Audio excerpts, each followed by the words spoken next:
Hello guys, welcome to my channel. তো আমি আজকে মোটামুটি সারা দিনের খাবারের একটা ভিডিও নিয়ে আজকে ভ্লগটা করছি, যে আমি সকাল থেকে রাত অবধি কী কী খাবার আমি খেলাম।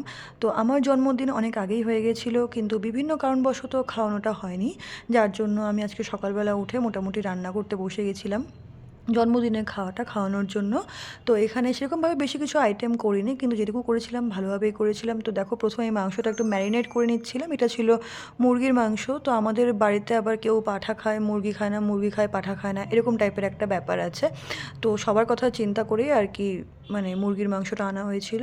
তো আমি মুরগির মাংসটা করে নেওয়ার পরে মা এখানে করেছিল হচ্ছে মাছের চচ্চড়ি, মানে ওই ট্যাংরা মাছের চচ্চড়ি, আর এখানে ছিল দই ইলিশ।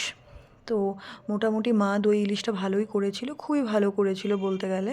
আর ইলিশটা মানে না খুব ঝোল, না একটু গামাখা, মানে একদম ঠিকঠাক ছিল। আর আমি এখানে করছিলাম মুগ ডাল, তো মানে ভেজ ডাল বলা যেতে পারে।